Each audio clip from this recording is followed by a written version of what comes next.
Ahora sí vamos a presentarles esta entrevista que sostuvimos con el magistrado Felipe de la Mata Pizaña acerca pues justamente de este fallo donde pues ya se garantiza que la elección de ministros y ministras de la Corte pues fue legal, que los acordeones no tuvieron una incidencia en el resultado final y además que no se demuestra pues justamente esta parte de que se operó un fraude electoral como quería hacer pasar el propio Reyes Rodríguez Mondragón. Vamos a ver la entrevista y regresamos.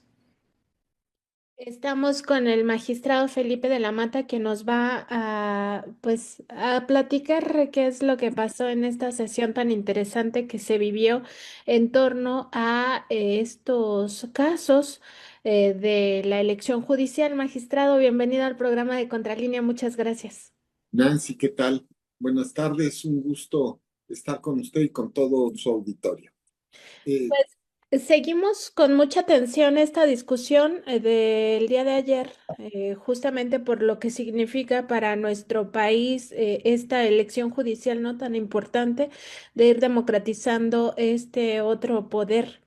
Y pues parte de lo que vimos fue estas tensiones, ¿no? Que se vivieron. Entonces me gustaría, pues primero preguntarle eso, o sea, cómo han ido sorteando las tensiones para determinar, pues, que no había, en este caso, pruebas que pudieran determinar que la elección judicial, pues, había sido, digamos, manipulada por estos acordeones. Magistrado, por favor. claro, Nancy. Mire, eh, vamos a decirlo así. Ayer se nos presentó a la mesa de la Sala Superior del Tribunal dos proyectos que pretendían la nulidad de la elección de ministros de la Suprema Corte de Justicia de la Nación. Voy a tratar de resumir de forma sintética qué pruebas había para alcanzar esa pretensión. Cabe decir que se buscaba la nulidad fundamentalmente por existir una supuesta y muy coordinada y muy sistemática y muy generalizada forma de, digamos, de actividad ilícita que consistió en distribuir una serie de acordeones y que estos acordeones atentaron contra la libertad de los sufragantes. Esto significaba que había al menos que probar, pues primero, que hubo acordeones, segundo, que se distribuyeron y que esto menguó la libertad de los votantes. Ninguno de estos tres extremos se pudo probar. A ver, ¿qué había en los expedientes? En los expedientes había 3.188 acordeones, páginas dobladitas, ¿no? Vamos a decirlo. Estos 3.188 acordeones no eran nuevos, no eran, eran nuevos, es decir, no eran acordeones utilizados el día de la jornada, eran acordeones que pudieron haberse fabricado para la presentación de la demanda, es decir, se presentaron el 19 de junio, esto es 17 días después de la elección, ¿no? No eran de un solo tipo de acordeón, había 51 tipos diferentes de acordeones, es decir, eran inconsistentes entre sí. Y con estos acordeones se pretendía establecer que había habido acordeones en todo el país. Y además se pretendía establecer que se habían entregado de forma masiva en todo el país.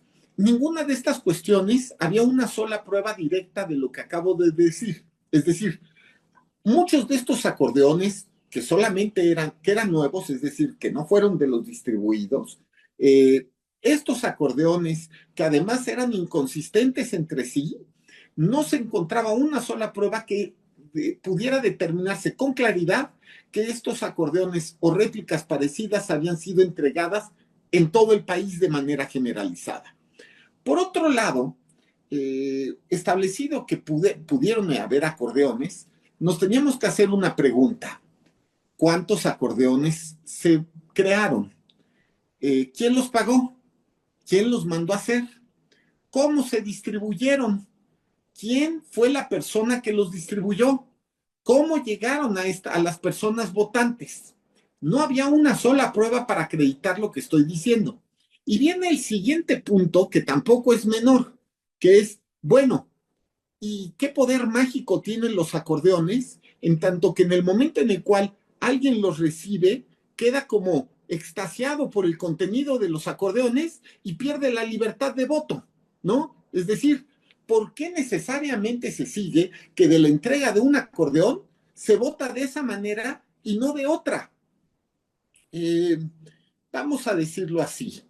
Te entregan un acordeón y pareciera que te conviertes en una especie de oveja ciega, sorda y acrítica, que no puedes hacer otra cosa más que lo ordenado en el acordeón.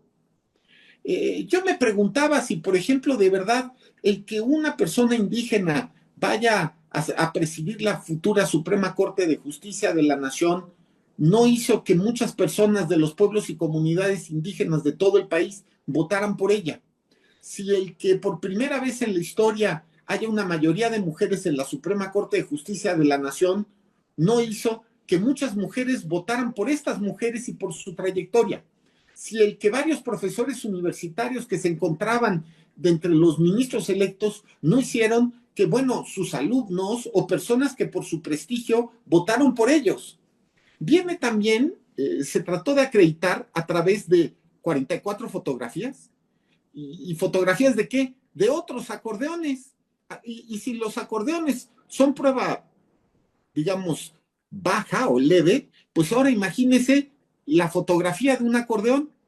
Por otro lado, con cuatro videos de TikTok que pueden ser claramente manipulados y que no sabemos cuántas personas lo vieron. Y todavía peor, se trata de probar, y lo digo así, probar con un amicus curiae. Amicus curiae que no se trata de un escrito de amigo de la corte. Un escrito de amigo de la corte es presentado por un experto imparcial que trata de establecer algunos elementos normalmente de carácter técnico para la corte. La pregunta es si es imparcial el experto o no. Eso no lo sé. Ahora, siguiente, de la lectura del amicus curiae, pues a mí me parece que más bien se trata de una prueba pericial científica. Y ante una prueba pericial científica, lo que trata de probar que los resultados vienen exclusivamente de los acordeones, entonces tendría que haberse seguido el principio de contradicción, que cada una de las partes perjudicadas pudiera presentar su propio perito científico, porque de otra manera no podemos saber si lo que dice el perito científico en realidad es de acuerdo a los principios de la ciencia, porque de otra manera es totalmente parcializada la prueba.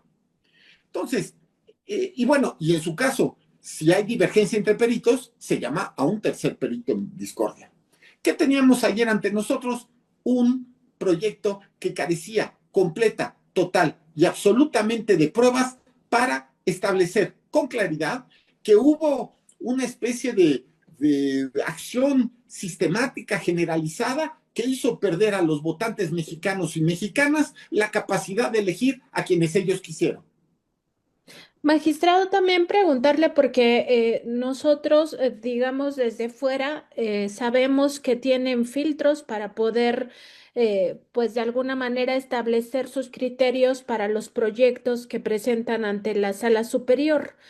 ¿Aquí qué falló entonces? Porque estamos viendo que adolece no solo de pruebas, sino que incluso trata de pasar este amicus curiae pues con las características que ya nos indica, lo cual pues claramente deja en desventaja a otros actores que tienen, digamos, pues que ver con este caso en específico. Entonces, ¿qué falló? ¿Por qué los controles o los filtros no se aplicaron y por qué llegó de esta manera establecido? ¿Hay intereses particulares que se movieron en este caso?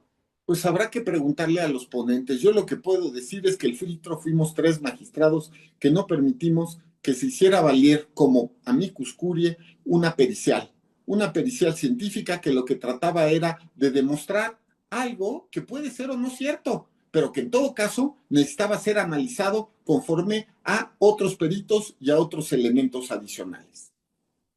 Y en este caso ya queda fundamentado que entonces los acordeones no tuvieron una repercusión tal como la que se estaba estableciendo en estos proyectos, es decir, que el resultado, que además no es igual, o sea, si hubieran sido los acordeones, digo, la lógica es que todos los que aparecían en los acordeones tuvieran la misma cantidad de votos, porque como usted nos decía, ni modo que te conviertas en una oveja ciega que no oyes, no comprendes la realidad y además, sobre todo, renuncias a tu voluntad y a tu decisión política o a tu decisión, en este caso, electoral. Eh, ¿Eso estuvo a discusión también? Mire, me parece que el tema es, mm, de acuerdo a la litis planteada por los actores, no se demostró, pudo haber o no habido acordeones, me doy a entender, pero no podemos saber cuántos, no podemos saber en dónde se distribuyeron, no podemos saber tampoco a cuántas personas se entregaron, no podemos saber cuántos electores cambiaron su voto por este acordeón. Es decir, carecemos de elementos suficientes para poder determinar que esta elección fue viciada por este elemento exclusivamente. Claro, magistrado. Y también preguntarle porque se tiene una idea de que todavía faltan más casos relativos a la elección judicial que están en su cancha y saber, pues en ese sentido, cómo vendrían las discusiones y cómo superar sobre todo, pues esta rispidez que a veces trasciende a la propia discusión, ¿no? Mire, yo llevo 27 años en el tribunal, le puedo decir que siempre ha habido rispidez. Eh, la verdad es que ahora la diferencia es que se hace público. Algunos dirían que es bueno que haya transparencia y que ya no se oculte nada y que pues seamos responsables de nuestros actos y nuestros dichos frente a la ciudadanía. Ahora, yo le voy a ser sincero, me parece también que la discusión e incluso la integración del tribunal verá alterada, seguro, positivamente también por la llegada de los dos nuevos magistrados que se integrarán a partir del 1 de septiembre. Y justo sobre esto, pues también preguntarle qué, digamos, qué llamado tienen a cumplir desde el Tribunal Electoral para fortalecer nuestra democracia, porque por supuesto que esta elección judicial también tiene un mensaje, ¿no? Para el Tribunal Electoral que también va a robustecer sus propias discusiones justamente con la llegada de estos dos magistrados. Mire, yo lo que diría, yo soy malo para hacer llamados. Más bien, le voy a decir algo. Me parece que estamos en un tiempo de derechos. Los derechos han aumentado. Nunca el pueblo de México de verdad ha tenido tantos derechos electorales como ahora. La revocación de mandato y ahora la democracia judicial. Estamos viendo cómo el nuevo artículo segundo de la Constitución termina de establecer también la democracia comunitaria. Vemos la democracia participativa en la Constitución. Y eso es algo mucho más rico que la simple democracia representativa que el constituyente de 17 nos regaló. Tenemos hoy una democracia en muchas vertientes y quizá hay también que aprender a disfrutarlo. Claro, magistrado, cuando ustedes analizan estos proyectos que tuvieron a discusión el día de ayer, ¿se verifica también los actores de poder que están detrás o eso no es parte de la ecuación que los lleva a tomar una decisión en torno a que esto no limitó la participación voluntaria y democrática de la sociedad? Me refiero sobre todo a estos actores que sistemáticamente se estuvieron oponiendo a la reforma judicial en un primer momento y después pues a la elección. Sí, bueno, a ver, la pregunta que nos tenemos que hacer más bien es eh, si nuestra opinión personal como jueces es algo importante para resolver cualquier sentencia. Es decir, yo puedo estar en contra de la reforma judicial. La pregunta es si eso es importante al momento de resolver. Yo creo que la respuesta que obtuvimos ayer es, no importa nuestra razón ni nuestros argumentos al final del día si están por encima de la Constitución. Nosotros lo que protestamos cumplir y hacer cumplir es la Constitución, incluso cuando no estemos de acuerdo con ella. Y entonces, ¿cuál es el reto, digamos, para la sala superior, si pues al final también se siguen presentando este tipo de proyectos? Pues mire, nuestro reto siempre será administrar de manera imparcial justicia y de verdad, mi conciencia está tranquila. Yo sé que se ha administrado de manera imparcial justicia electoral en los años en los que he estado presente en esta sala superior, más allá de chismes o más allá de conveniencias de actores políticos. Claro, magistrado, un comentario final para nuestra audiencia, por favor. Eh, Creo que finalmente hay que decir que estamos llegando al final de la elección judicial de este año. La siguiente semana terminaremos de resolver todos los casos. Faltan todavía casos de Tribunal de Disciplina Federal, faltan casos también de magistrados de colegiado y de jueces de distrito y también de tribunales locales. Entonces todavía será una semana pesada para la sala superior Pesada, pero también digamos que ya democrática, ¿no? O sea, para consolidar nuestra democracia. y llena de historia, porque sin duda este es un tribunal que ha tocado la historia de México. Muchas gracias, magistrado. Gracias, Nancy.